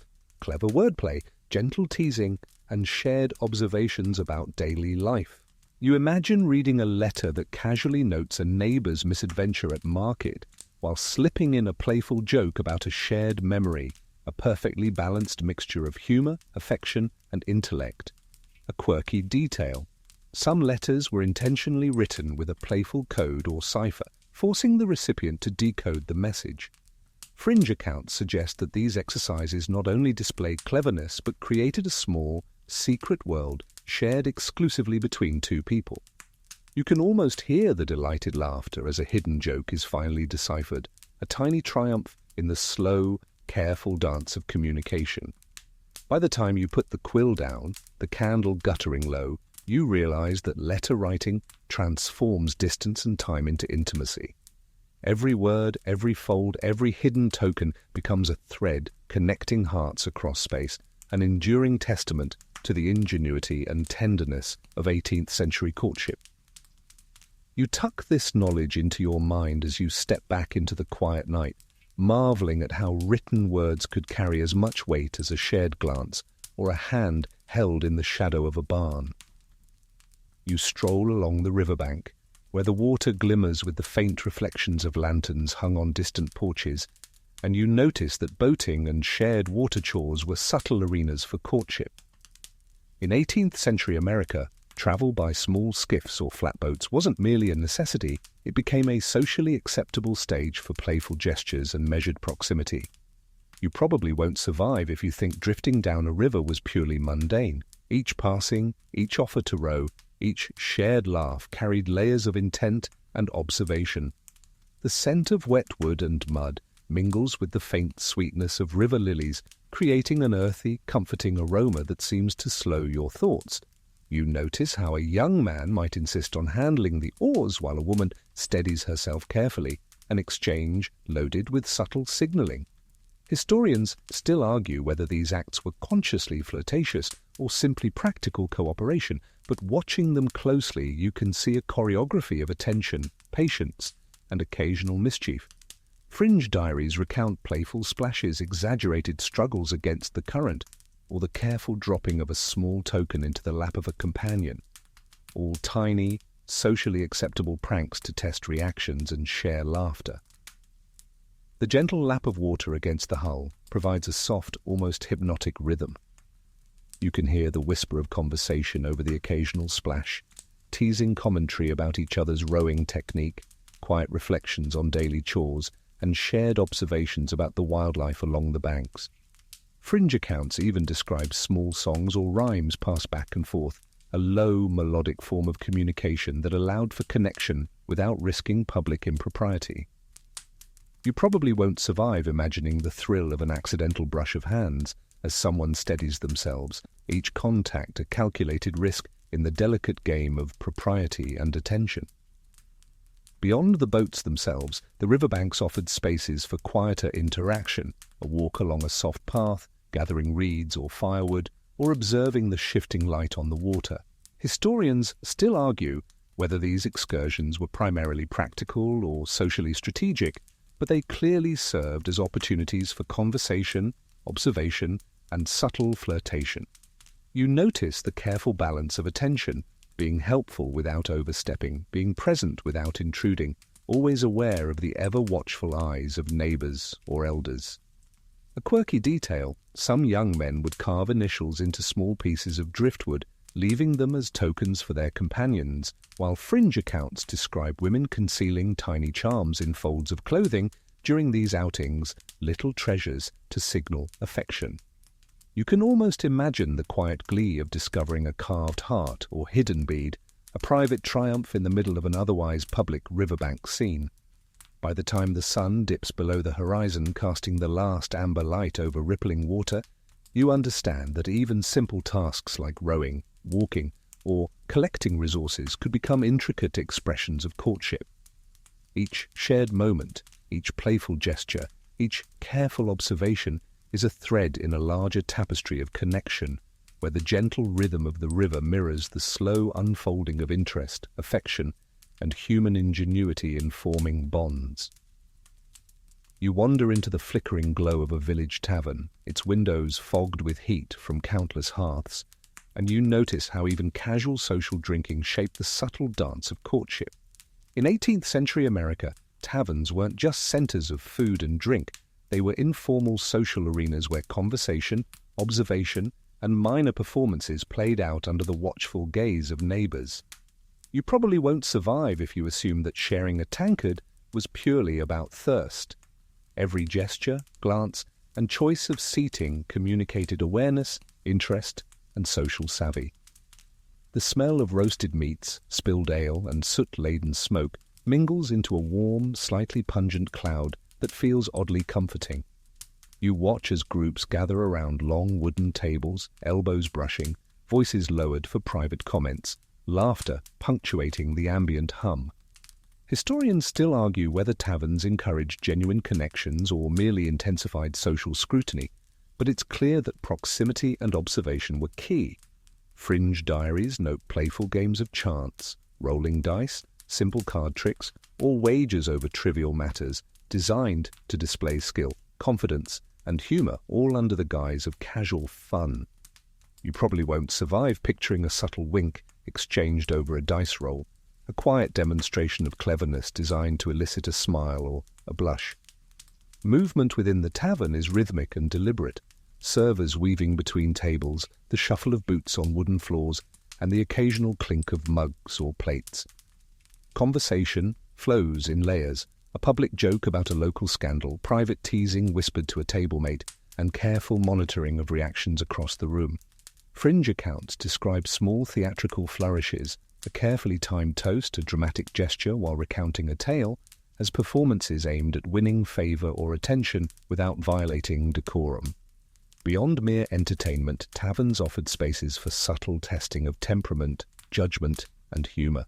Historians still argue whether these social tests were consciously manipulative or simply organic, but the result is the same. They allowed for observation of patience, wit, and response under mild pressure. You notice how someone might feign ignorance to prompt helpful instruction from another, or exaggerate frustration over a spilled drink to create a chance for shared laughter, a carefully orchestrated interplay of performance and perception. A quirky detail, some patrons would craft small riddles or puzzles on scraps of paper, leaving them for potential suitors to solve, a little mental courtship challenge. Fringe accounts even note the strategic spilling of sugar, salt, or drink as a playful excuse for contact or assistance. You imagine the quiet thrill of these minor encounters, a private victory hidden in the hum of communal activity, each moment a small, deliberate brushstroke in the portrait of connection. By the time the tavern begins to empty and lanterns are lowered, you realize that these spaces, so noisy and chaotic on the surface, functioned as microcosms of the courtship world. Every glance, gesture, joke, and performance threads into a subtle language of interest, where humor, patience, and attentiveness are currency, and even the simplest interactions are loaded with meaning. You step into the cool night, carrying the knowledge that in 18th century America, romance often unfolded in the hum of communal spaces, where charm and strategy danced together like shadows on tavern walls. You wander toward the dimly lit porches lining the main street, where families gather in the gentle evening air, and you notice how courtship often relied on casual observation from afar. In 18th century America, social boundaries were rigid, and direct interaction was carefully policed. So much of the dance of affection unfolded through indirect gestures and careful attention. You probably won't survive if you assume that courtship was always face-to-face. So much of it was performed in shadows, with glances, nods, or subtle positioning conveying interest without breaking decorum. The warm aroma of wood smoke drifts from chimneys, mingling with the sweet scent of flowering gardens, and you see young men and women lingering near the edges of porches, pretending to adjust their shoes or fiddle with a ribbon, while their eyes dart toward a person of interest. Historians still argue whether these indirect observations were entirely conscious or part of a learned social script, but you can sense the tension in the air, the delicate balance of showing interest without overstepping. Fringe diaries mention young suitors rehearsing compliments aloud to themselves before delivering them, or carefully timing their entrance onto a porch to coincide with a laugh or a gesture, creating a sense of shared intimacy in public spaces. The rhythm of the street is quiet but alive, the soft shuffle of feet along dirt paths, the occasional bark of a dog, and the low murmur of conversation blending into the evening.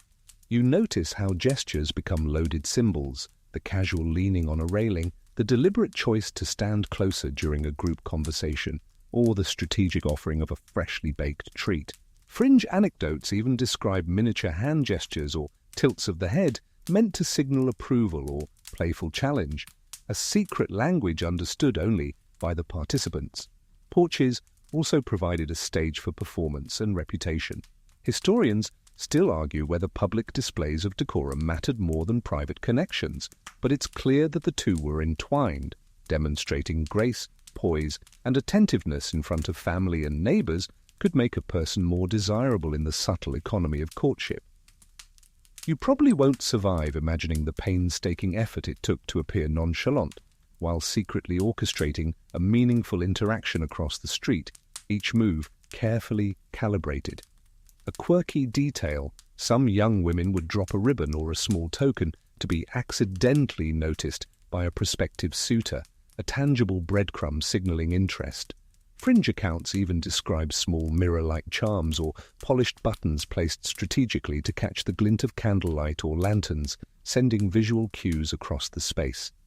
You can almost hear the silent delight of someone catching the signal, the secret acknowledgement sparking a ripple of anticipation. By the time the night grows deeper and the lamplight flickers along the dusty roads, you realize that the simplest spaces, porches, gates, and street corners were quietly charged with meaning. Every stance, every gesture, and every fleeting glance contributed to a larger choreography of courtship, a gentle dance of attention and subtlety that required observation, wit, and a light touch of daring. You step back, feeling the weight of this invisible social language, a reminder that romance in 18th century America often unfolded in hushed, patient, and intricate layers. You meander past the town square, where the cobblestones still glisten from an afternoon drizzle, and you notice how public dances and fairs served as both entertainment and carefully monitored arenas for courtship. In 18th century America, community gatherings were one of the few socially acceptable opportunities for men and women to interact more freely, though every movement was still constrained by the invisible lines of propriety. You probably won't survive assuming that people simply danced without strategy. Every bow, curtsy, and step was a coded communication, balancing interest, politeness, and social reputation. The scent of roasted nuts, hay, and a faint tinge of smoke from nearby torches wafts through the square, wrapping around you like a comforting cloak. You see couples twirling under lantern light, hands almost touching, eyes lingering longer than necessary, while friends and family keep a watchful distance. Historians still argue whether the choreography of these dances reinforced social hierarchies more than romantic interest, but watching closely you can see how subtle movements signal intent. The slight hesitation before offering a hand, the timing of a turn, or the way a partner holds their gaze just long enough to hint at curiosity. Fringe anecdotes mention dancers swapping tiny notes or slips of paper during intermissions, secret messages tucked beneath a cup of cider, or hidden in a pocket, little clandestine threads in the public spectacle. The wooden boards of the dance floor creak under your feet as music floats through the air, simple fiddles, flutes, and the occasional drum. You notice how posture, poise, and attentiveness become tests of character, revealing patience, grace, and even humor. Fringe accounts describe subtle flirtations disguised as playful mistakes, deliberately dropping a handkerchief to be helpfully retrieved, or missing a beat just to draw attention. You probably won't survive imagining the tension in those fleeting moments when a correctly timed glance could ignite a spark while the world watches politely. Beyond the dances, the fair itself offers spaces for casual courtship, walking between stalls, sampling treats, or observing games of skill. Historians still argue whether these interactions were genuine or primarily a performance for social approval, but the thrill of proximity, shared laughter, and small competitions, like knocking down pins with a wooden ball, created opportunities for subtle connection. A playful jest over a missed throw or exaggerated triumph in victory allowed a person to display wit, courage, or charm without stepping outside the bounds of acceptable behavior. A quirky detail, some suitors would secretly carve initials or symbols into the wooden benches of the dance hall or the rails of a fair stall, leaving tiny markers for their chosen partner. Fringe stories even mention hidden notes tucked into ribbons or small trinkets exchanged during the rush of a crowded dance, tokens that could only be discovered by the intended recipient. You imagine the quiet thrill of spotting such a secret message, a hidden confirmation of mutual interest in the middle of the bustling fair. By the time the fiddlers play their final tune and lanterns flicker low, you realize that these gatherings were more than just entertainment. They were stages for subtle, intricate courtship, where observation, timing, and creativity mattered as much as courage or charm.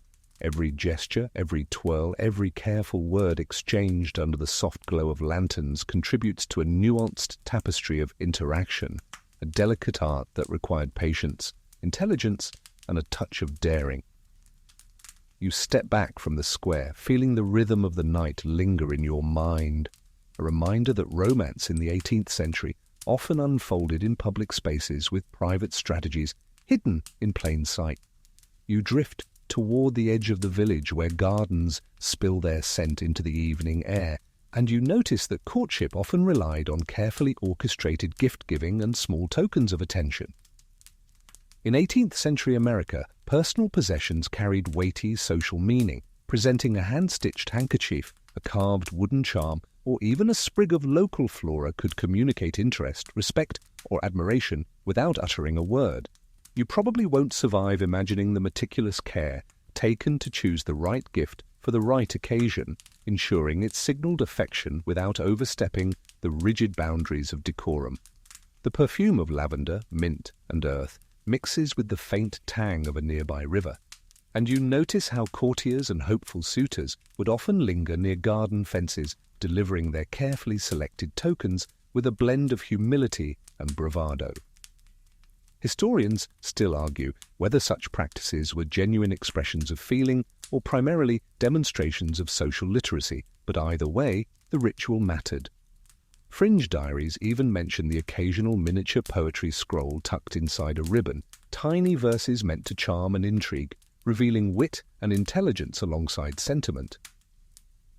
You probably won't survive picturing the subtle handoff, a coin-sized bundle of carefully folded linen pressed gently into the recipient's palm while both parties maintain a careful balance of politeness and curiosity.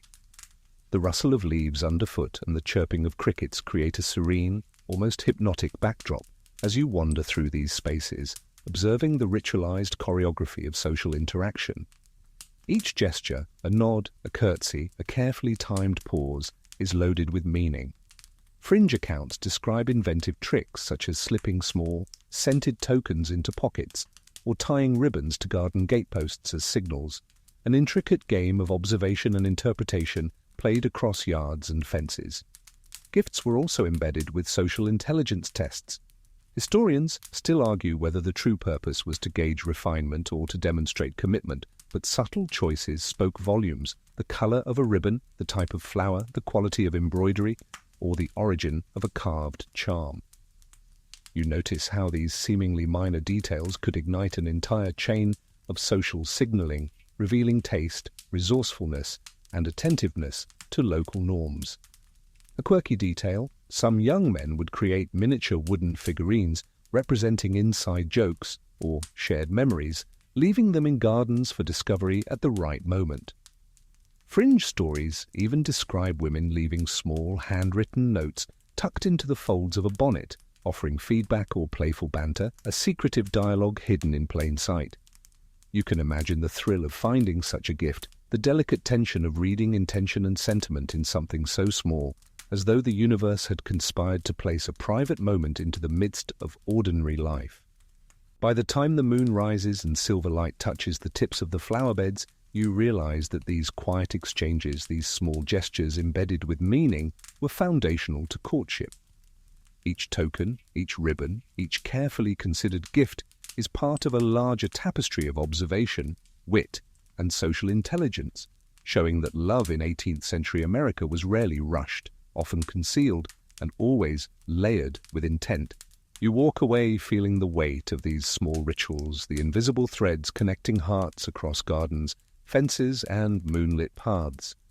You find yourself at the edge of a quiet riverbank, where the evening mist rises and drapes the water in a gauzy veil, and you notice how courtship often intertwined with work and daily routines. In 18th century America, chores and labor weren't just functional, they offered opportunities for observation and subtle interaction. You probably won't survive realizing that hauling firewood, tending animals, or washing clothes by the river could double as stages for flirtation, where careful glances and shared effort revealed compatibility and character. The earthy smell of wet soil mingles with the faint metallic tang of river water, while the rhythm of hands scrubbing laundry or loading carts becomes almost meditative. Historians still argue whether these interactions were conscious tests of endurance and patience or simply organic spaces for connection, but the effect is the same. Shared labor allowed for proximity and interaction under socially acceptable conditions. Fringe diaries note playful competitions, seeing who could carry the heaviest bundle or who could fetch water faster, as subtle performances designed to impress or entertain, a mix of practicality and charm. You probably won't survive imagining the tension in a simple race to fill a bucket, each person acutely aware of the other's skills, patience, and temperament. The soft murmur of water against stones blends with the calls of distant birds and the occasional slap of a laundry paddle, creating a gentle soundtrack to these encounters. You watch as people exchange small jokes, teasing remarks, or shared sighs, each comment carefully measured to maintain decorum while hinting at interest. Fringe accounts even describe small, symbolic acts, placing a flower on a friend's laundry bundle or tying a ribbon to a tool handle, as messages of affection or playful teasing. Beyond the riverbank, daily workspaces like barns, gardens, and kitchens became informal arenas for evaluating character. Historians still argue whether these were conscious displays or natural byproducts of observation, but practical skill, patience, and humor in these spaces were highly valued in a prospective partner. You notice how a small act like adjusting a stubborn ox harness or handling a frightened animal gently could reveal reliability and empathy, qualities far more persuasive than flowery compliments. A quirky detail, some young women would subtly challenge suitors by pretending to struggle with a task, offering a chance for gallantry or ingenuity. Fringe stories even mention placing small riddles or cryptic notes among daily chores, inviting a prospective partner to solve a puzzle while demonstrating attentiveness and intelligence. You imagine the thrill of recognizing a hidden message in a simple chore, the private acknowledgement turning mundane labor into a charged space of interaction. As the mist thickens and the river glints silver under moonlight, you realize that work and courtship were inseparable, that each daily task became a chance to observe, perform, and connect. Every movement, every glance, every shared effort contributes to a nuanced dance of attraction, where patience, skill, and subtlety mattered as much as charm or wit. You step back from the riverbank, feeling the quiet intensity of these interactions, a reminder that in 18th century America, romance was often woven seamlessly into the fabric of daily life. You wander down a lantern-lit lane lined with small taverns and alehouses, and you notice that public drinking establishments, surprisingly, played a subtle role in courtship. In 18th century America, young men and women rarely entered such spaces alone, but family members or chaperones often allowed brief communal gatherings where polite observation was possible. You probably won't survive realizing that a casual sip of cider or a borrowed mug of ale could double as a social test, a way to gauge manners, temperament, and stamina without any explicit conversation about romantic interest. The warm aroma of bread baking and the tang of malted beverages mixes with the faint smoke of nearby hearths, and you see groups laughing quietly in corners, keeping to small tables while eyes flick towards strangers across the room. Historians still argue whether these tavern interactions were primarily about social networking or genuine courtship, but the opportunity for subtle signaling is clear. Fringe accounts even mention that some patrons would leave small folded notes in their empty mugs, little messages or playful quips meant to be found by an observant potential suitor later. You probably won't survive picturing the delicate thrill of discovering a hidden note tucked under the froth of an emptied ale cup. The floorboards creak softly under passing footsteps, and the low hum of conversation blends with the occasional clatter of utensils, creating a muted symphony of domestic life. You notice the small, carefully rehearsed gestures, offering a sip of cider, holding back the chair for someone, or leaning subtly to ensure a shared glance. Fringe anecdotes describe young men practicing witty comments aloud while walking past tables, or intentionally placing themselves near someone of interest, calculating the timing and effect. Taverns also functioned as stages for reputation and social intelligence. Historians still argue whether social approval mattered more than actual romantic connection, but the ability to navigate a room gracefully, knowing when to speak, when to laugh, when to pour a drink, often marked someone as desirable. You can sense the subtle tests in these interactions: endurance of conversation, light-hearted teasing, and the ability to read signals without overstepping boundaries. A quirky detail: some suitors would craft miniature charms from scraps of wood or coins, dropping them subtly onto the floor near the object of their affection. Fringe stories even mention hidden symbols carved into the edges of tabletops, marks that only a keen eye or shared acquaintance would recognize as tokens of interest.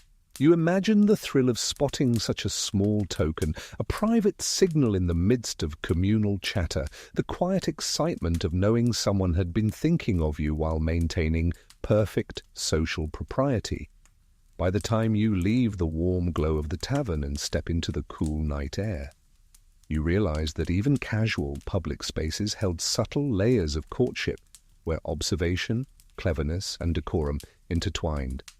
Every gesture, every glance, and every small token, left or received, becomes part of a complex social dance, a reminder that romance in 18th century America thrived in the most ordinary of places, quietly and carefully orchestrated. You stroll past the flickering light of a distant blacksmith's forge, and you notice that courtship in 18th century America often revolved around skill and utility. Unlike the modern obsession with grand gestures, proving competence in a craft or household task could speak volumes. You probably won't survive realizing that showing proficiency at smithing, carpentry, or weaving could function as a subtle declaration of worthiness, a demonstration of the reliability and capability necessary to manage a household or support a family. The metallic clang of hammer on iron mixes with the earthy scent of sweat, coal, and oil, while sparks leap like tiny stars in the dusky air. You notice apprentices and neighbors alike watching quietly, gauging skill, endurance, and patience. Historians still argue whether this emphasis on practical ability was more about survival skills or about socially sanctioned romantic competition, but either way, the display mattered. Fringe diaries tell of young women leaving small tokens, like a folded piece of cloth or a hand-embroidered token, on the edge of a workbench, a silent nod of interest to a hard-working craftsman. You probably won't survive picturing the careful balance between admiration, humor, and subtlety in such exchanges where neither party can overtly speak their intentions. The rhythmic pounding of tools creates a meditative beat, echoing off wooden beams and you notice how every glance, every purposeful movement becomes part of a larger narrative. Quirky accounts describe young men engaging in playful competitions, who can hammer and nail straightest, who can carry the heaviest load, as socially sanctioned games that communicated strength, focus, and charm. Fringe stories even mention secret signals hidden in patterns of work, a perfectly aligned nail, or an unusually detailed carving as a covert message to an admirer. Beyond the forge, household tasks, tending livestock, preparing food, or sewing, served a similar function. Historians still argue whether these routines were inherently romantic or simply public demonstrations of competence, but skill in these domains was closely watched and quietly celebrated. You notice how small gestures like adjusting a spinning wheel or feeding animals with care were interpreted as reflections of character, endurance, and even empathy. A quirky detail, some suitors would leave tiny trinkets, buttons, carved tokens, or small wooden charms, strategically placed in the daily workspace, a playful game of observation and attention to detail. Fringe anecdotes even describe women responding with secret notes tucked into toolboxes or meal baskets, maintaining a private dialogue woven into everyday routines. You imagine the quiet thrill of discovering such a token, feeling the pulse of connection beneath mundane activity, where admiration and intent are conveyed without a single spoken word. By the time you step away from the glowing forge and into the shadowed street, you realize that courtship often thrived on observation, skill, and subtlety. Every task, every careful motion, every small token becomes part of a nuanced dance of human interaction, a reminder that in the 18th century, romance was less about overt declarations and more about the quiet, consistent demonstration of reliability, wit, and thoughtfulness. You wander into a candlelit parlor where the scent of beeswax mingles with the faint aroma of pipe smoke, and you notice that letters and written correspondence were central to courtship in 18th century America. The act of writing, sealing, and delivering a note could convey layers of meaning, social intelligence, and emotional nuance. You probably won't survive realizing that a single, carefully penned line, a well-placed flourish, or the selection of ink color could ignite intrigue, demonstrate literacy, and subtly display affection all at once. The soft scratch of quill against parchment punctuates the quiet room as you watch someone dip into inkwells, careful not to smudge the delicate letters. Historians still argue whether the primary function of these letters was expression of sentiment or demonstration of propriety and refinement, but the effect on courtship is clear. Written words were currency in a world of formalized interaction. Fringe anecdotes tell of letters folded into intricate shapes, triangles, hearts, even tiny origami animals, each fold communicating something beyond the text itself. You probably won't survive picturing the thrill of decoding a message hidden in a folded flap or discovering a tiny symbol tucked into the margin. The crackle of the fireplace and the faint hum of night insects outside blend into a soothing background, letting the weight of every word sink in. You notice the careful language, the pauses, and the deliberate choices. Some sentences meant to charm, others to test patience or judgment. Quirky stories describe how some correspondents used invisible ink made from lemon juice or milk to write secret notes, only revealed when gently warmed over the fire, adding an element of playful mystery to otherwise restrained communication.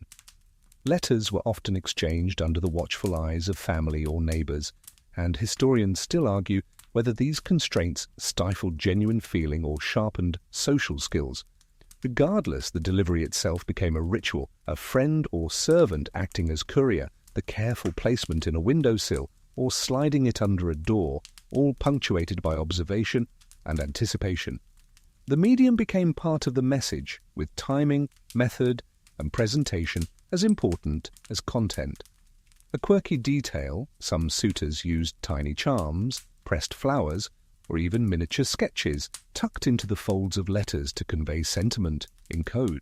Fringe stories suggest that some young women would respond with puzzle-like replies, embedding playful riddles in their prose to gauge attention and intellect. You imagine holding such a note, feeling the pulse of a hidden conversation, the delicate thrill of private acknowledgement in a world of formality. By the time the last candle gutter flickers and casts dancing shadows across the room, you realize that letters were not just communication. They were performances of thought, care, and cleverness. Each line, fold, and hidden token transforms a simple note into a delicate ballet of intention and observation, reminding you that in the 18th century, written words were as much about intrigue and skill as they were about affection.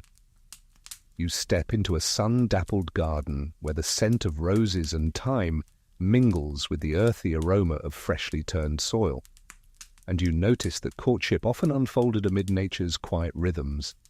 In 18th century America, gardens were more than decorative. They were spaces of private conversation, observation, and subtle signaling.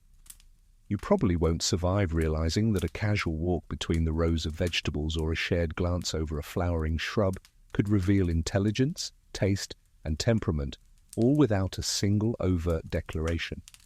The soft rustle of leaves and the hum of bees provide a gentle soundtrack as you observe pairs exchanging words, gestures, and laughter.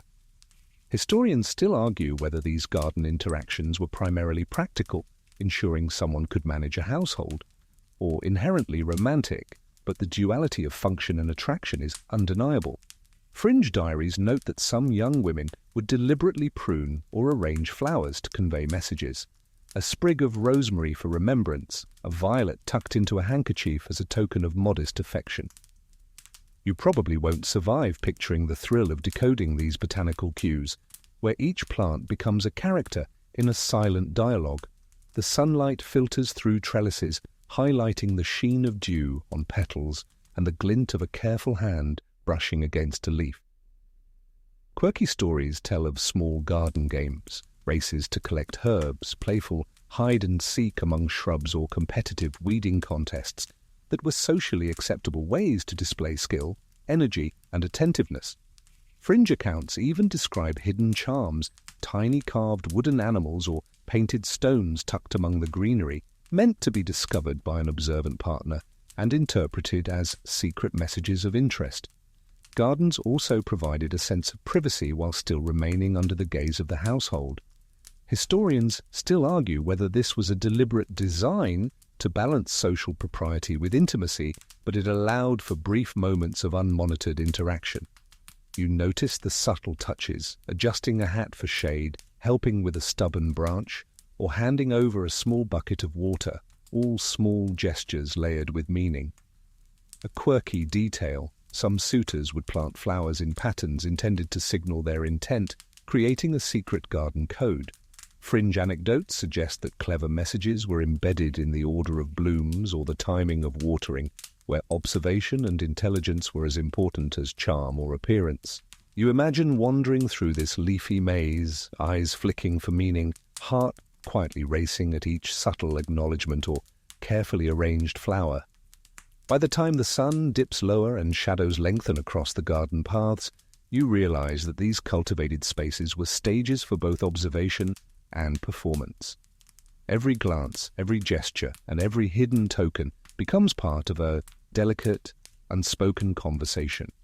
The garden, with its ordered beauty and whispered messages, reminds you that in the 18th century, romance often thrived not in grand declarations, but in the quiet, careful interplay of environment, intellect, and subtle attentiveness. You wander down a narrow cobblestone lane toward a modest tavern, and you notice that music, though simple, played a subtle yet significant role in courtship. In 18th century America, young people often gathered to sing, dance, or play instruments in informal settings, where rhythm and melody offered both entertainment and a channel for social connection.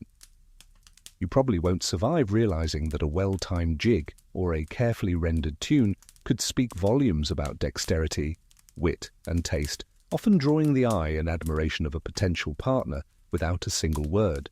The gentle clatter of wooden shoes against stone, the plucked strings of a dulcimer, and the hum of voices create a warm, resonant backdrop.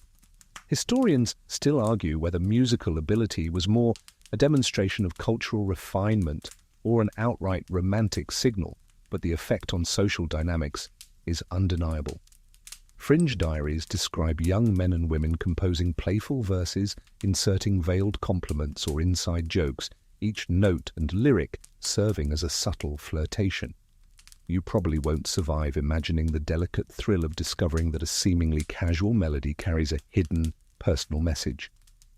The scent of tallow candles and roasted nuts wafts through the air as you take in the room, noting how each gesture, the gentle bow, the careful step in a dance, the shy glance across the fiddler's bow becomes part of a nuanced social performance. Quirky stories suggest that some suitors would secretly slip coded messages into their sheet music or carve initials into instrument cases, creating layers of private communication under the guise of innocent entertainment. Music also served as a natural mediator of social interaction. Historians still argue whether dance and song were primarily for courtship or simply communal amusement, but they clearly facilitated observation, signaling, and light-hearted challenge. You notice the playful competitions, who can keep rhythm the longest, who can improvise a witty verse, or who can lead a circle of dancers with grace and charm. Each moment of coordination is simultaneously a test of attentiveness, poise, and subtlety. A quirky detail: some women would weave tiny trinkets, feathers, or ribbons into their hair or clothing to correspond with specific tunes, a secret code understood only by those paying close attention. Fringe accounts even mention that certain melodies were associated with particular intentions: flirtation, admiration, or teasing challenge, so knowing the tune's meaning could signal cleverness and social insight. You imagine swaying to the rhythm, catching a hidden wink or nod, feeling the pulse of a conversation carried entirely by music and movement. By the time you leave the lively hum of the tavern and step back into the quiet night, you realize that even the simplest melodies served as instruments of subtle courtship.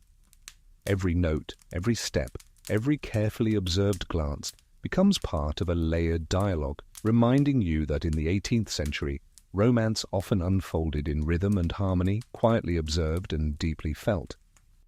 You follow a lantern-lit path to the edge of a sleepy village green, and you notice that community gatherings, church socials, fairs, and markets functioned as both public entertainment and delicate stages for courtship.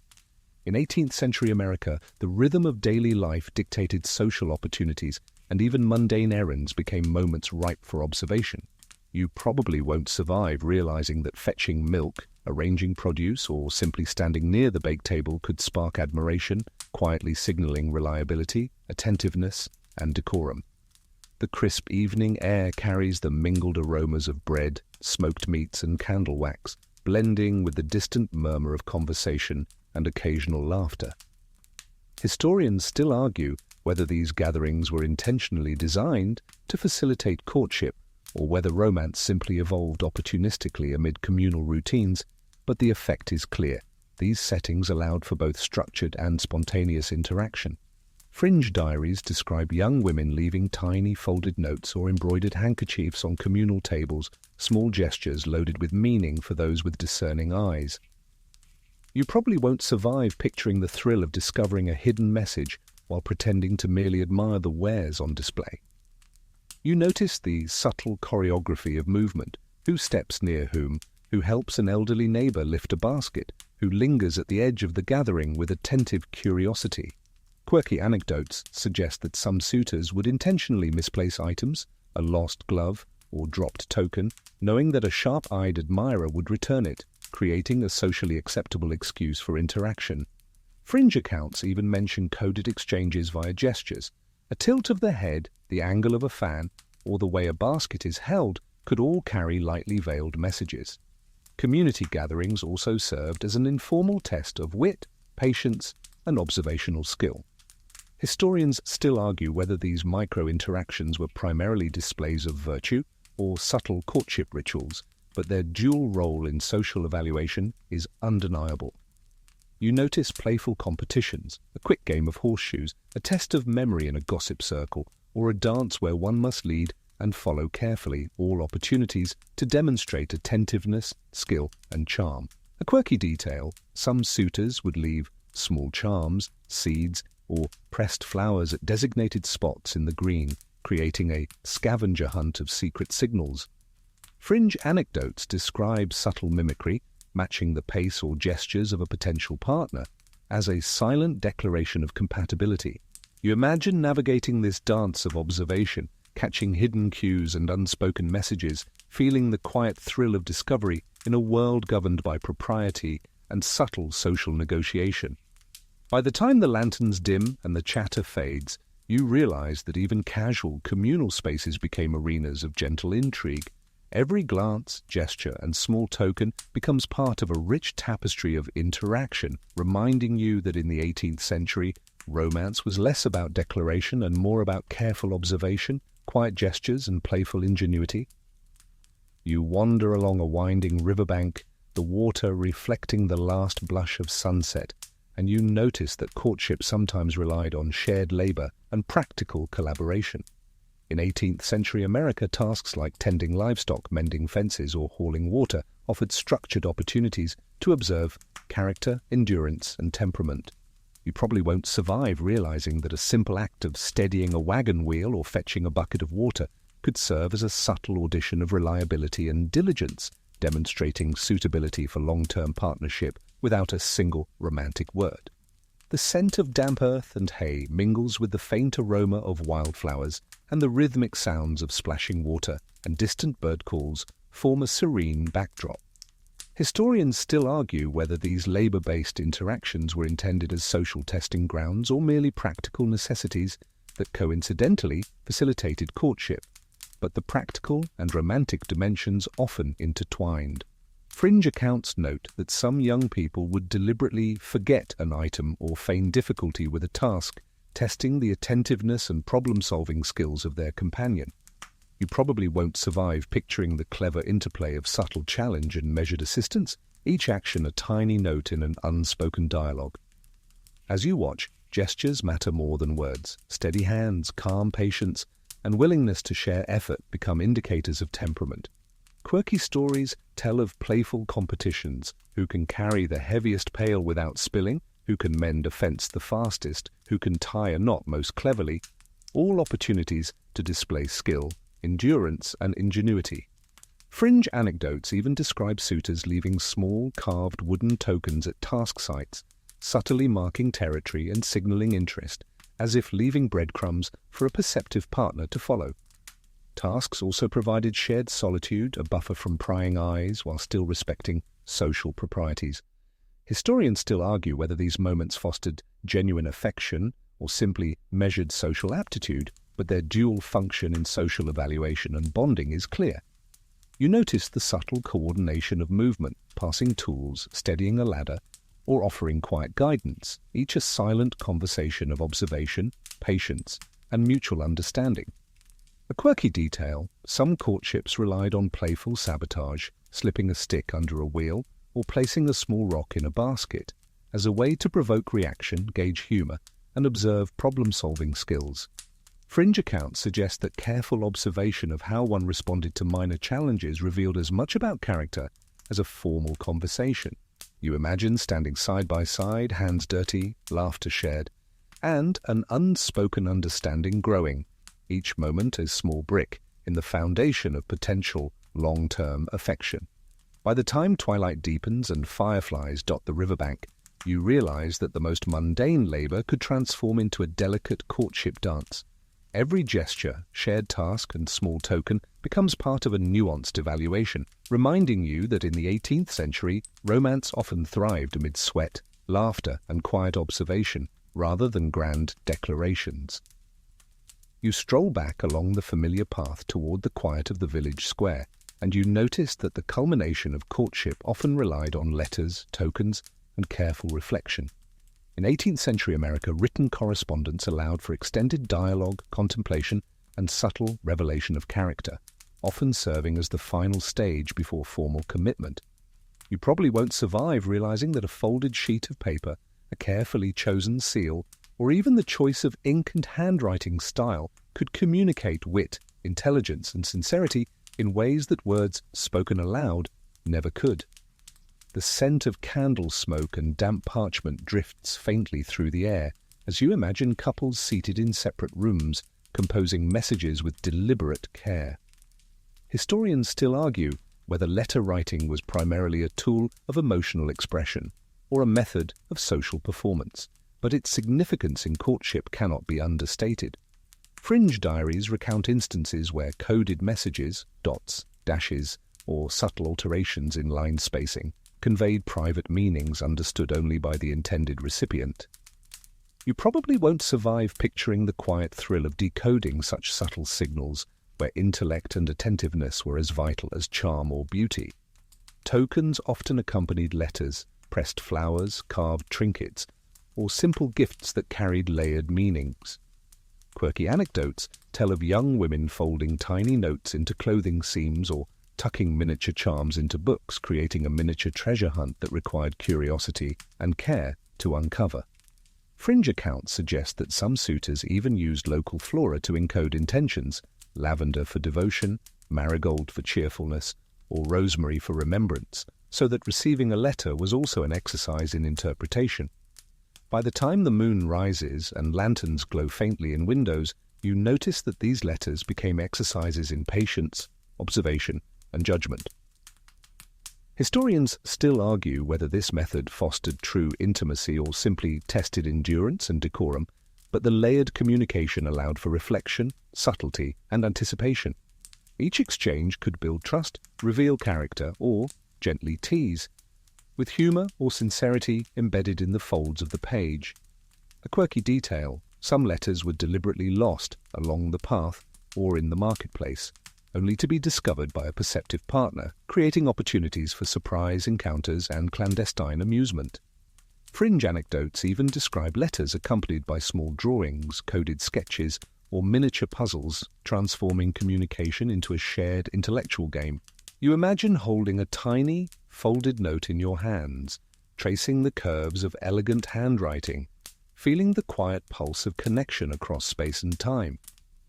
As your journey comes to a gentle close, you reflect on the layered, intricate dance of 18th century courtship.